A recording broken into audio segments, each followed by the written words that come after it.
我們要來關心，美國原本對晶片管制是喊得震天響，但是現在呢，我們看到白宮的態度卻是急着去游說國會，說不要將這個 GAN 法案納入了年度的國防授權法案。好，大家在說這背後到底是不是 NVIDIA 的執行長黃仁勳他是游說成功了呢？因為黃仁勳其實這過程當中，他也不斷在強調說，中國的市場是非常重要的。對 NVIDIA 來說呢，中國的 AI 晶片市場規模可以達到500億美元以上，而且說過去20%到25%的營收就是來自中國。那所以現在呢，如果晶片禁令一旦收緊的話，美國等同於是砍掉自己一塊 AI 的腦袋。好，說到輝達，我們還要來關心的點就是呢，輝達這次的財報看起來非常亮眼，但是現在股市上怎麼開始跌了？因為市場發現說這個應收賬款激增，也就是說輝達這陣子賣出去的貨，但是還沒有收到的這個錢已經變多了，極大的主要客戶就佔了超過一半。所以現在其實華爾街也開始問說 ，AI 現在的獲利真的可以支撐過去這段時間非常龐大的支出嗎？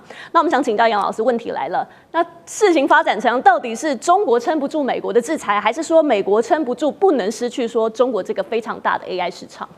我覺得後者越來越真實，而前者中國能不能夠撐得住美國的制裁，其實大家都有目共睹。那當然。制裁的部分在高階的晶片跟設備層面呢，還是有相當的影響。可是呢，過去其實中國大陸連成熟晶片的技術或一些設備都仰仗來自於國際的市場，不管是韓國還是台灣哦。可是呢，它現在從2018年到現在，在中美科技戰的壓力之下，它舉國體制去發展各項的這個技術的突破，跟設備還有裝置甚至軟體都取得了一些成就。只是需要一點時間，可是呢，你看到在成熟晶片的這一塊啊，到了明年中國大陸就是最大的市场，也是最大的生產國。那只不過是在成熟這個先進這個前沿的晶片層面呢，它還是需要時間。這個 GAN AI 什麼意思呢？它的全文叫做《保障國家人工智慧獲取與創新法案》。那其實也就是規定說，要求晶片製造商必須先滿足美國的國內的廠商的需求，以及跟美國友好的廠商、友好國家的廠商的需求，才可以賣出非友好或者非國內，也就是指中國大陸。那這樣子的法案，國會有很多人支持，但白宮現在決定要把它踩這個剎車。為什麼？反而是 Amazon 跟微軟是支持這個法案。你看到就是說這個。要購買這些晶片的這些企業哈，他反而支持，但是呢，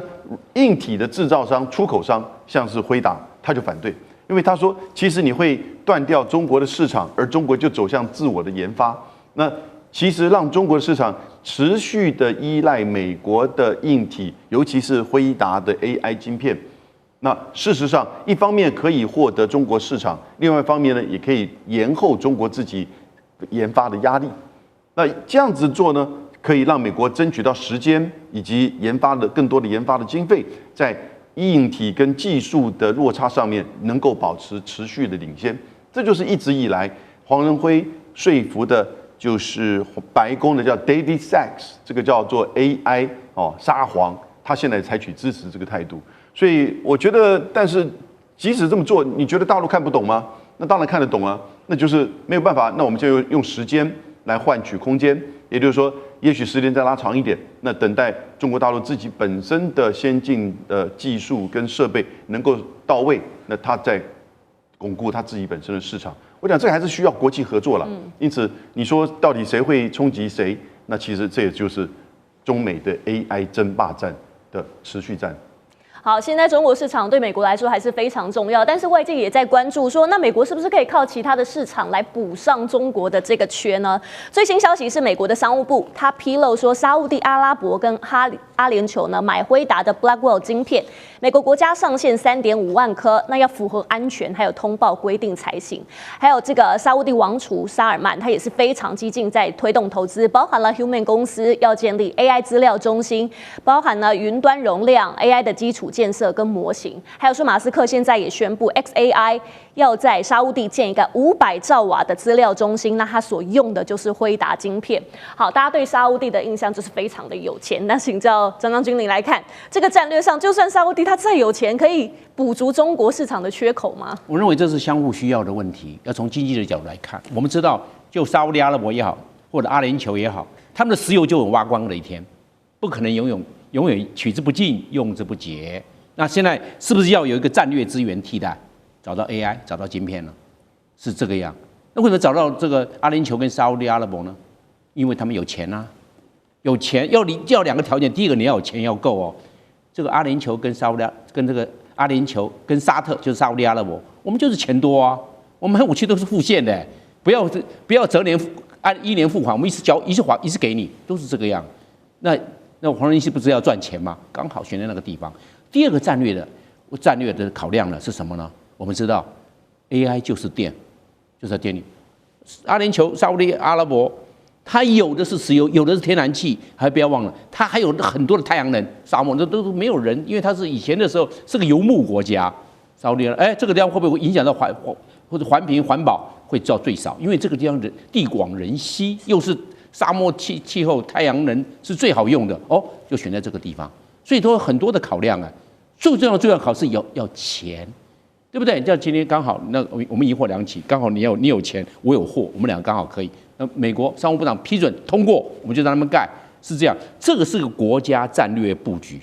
那個就是這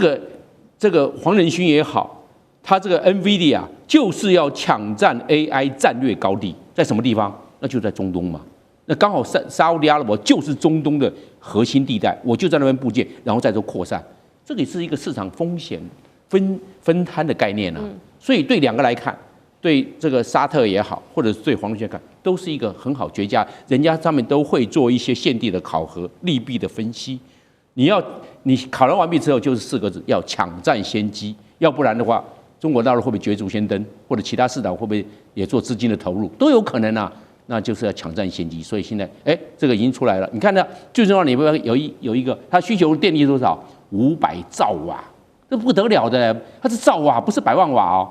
那是換句話說，要選那個，一定要是選電力非常充沛的。那現在工業沒有大發展，因為大量消耗，我的預量就不夠了。現在沙烏地阿拉伯預量是很夠的，就是選地就在那個地方來。大家來投資，大家都有雙副需求，所以這樣戰略高地選在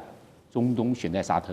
是好，這一場晶片戰背後，其實大家也在關注，包含這個 DDR5 記憶體的需求突然間暴增。我們來看到這個數據是韓國對中國的出口，今年的第3季就飆到78.8億美元，對比去年呢是多了2成。那原因很簡單，就是美國管制了高階的 GPU 和 HBM， 那中國只好大量的現在收購 DDR5， 甚至自己生產來提高良率。那這波搶貨呢，現在刺激全球的記憶體超級週期，價格也跟着炸掉了。三星 DDR5 的合約價格單月就漲了60%，Netflix 還有這個消費記憶體的供應也非常緊張，甚至說現在連手機啊、顯卡可能都會被波及哦。李將軍，您看現在中國這一波拉貨是很單純的市場需求而已嗎？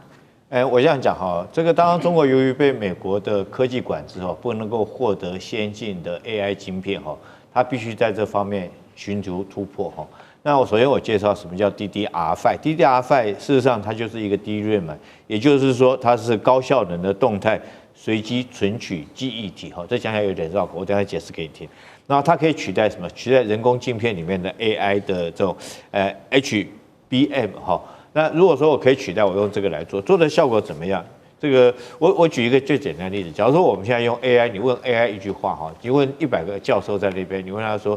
教授，你們這100個教授，我想請問一下，我要畫一個全世界最漂亮的美女，100個教授，他當然以他們的智慧，他們知道美女的標準哈，比如身高啊、體重啦、髮型啦、膚色啦什麼，他們就馬上可以畫出一幅漂亮的美女繪畫。那我沒有100個教授，我怎麼辦？可我有1萬個這種學生呢，每個學生可以可以記住，就是很簡單，你要教他說，這組學生，他只要記住什麼樣的髮型是最美的，什麼樣的髮型要搭配什麼樣的身材，什麼樣的膚色，然後什麼樣的妝搭配什麼樣的髮型，每一個學生記一個，那我只要3個教授來講，我只要這邊一叫，我需要什麼樣的髮型，那組學生就記憶體裡面，他只要把這個提供出來，就可以提供這個教授來講的話，他畫出也是一樣，可以畫出一幅很漂亮的美女圖畫。因為我有很多個100萬個，譬如說我有100萬個學生，每個學生他腦袋雖然說容量不大，可是他可以記的東西很多。當然我這個舉例不是很適當了，但是為了讓觀眾能夠簡單的明了，就是說你不是所有 AI 一定都要用到高階晶片，我可以有替代的方式，我可以用這種所謂的這種高階的这种高效能的動態哈，它是很高效能的動態隨機存取的一個記憶體啊，來也一樣可以達到 AI 的一個效能。好，那在這種狀況下，當然現在包括到華為哈，他都講說這個 DDR5 的這款的晶片來講，甚至於可以媲美這個輝達的 A100 晶片哈，那 A100 也是屬於 AI 的晶片。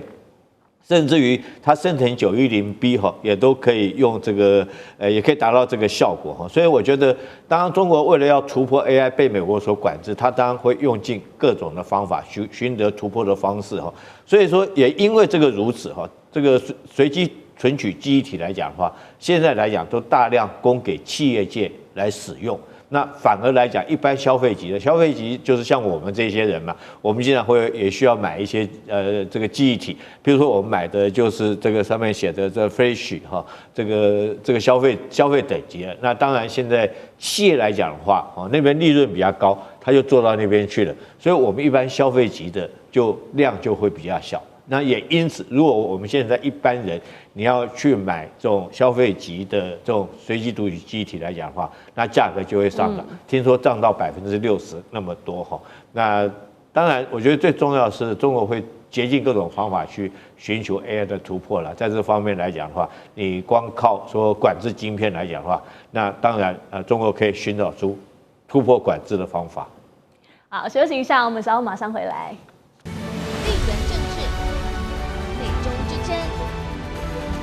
價值，強權崛起，小國生存，現在與未來。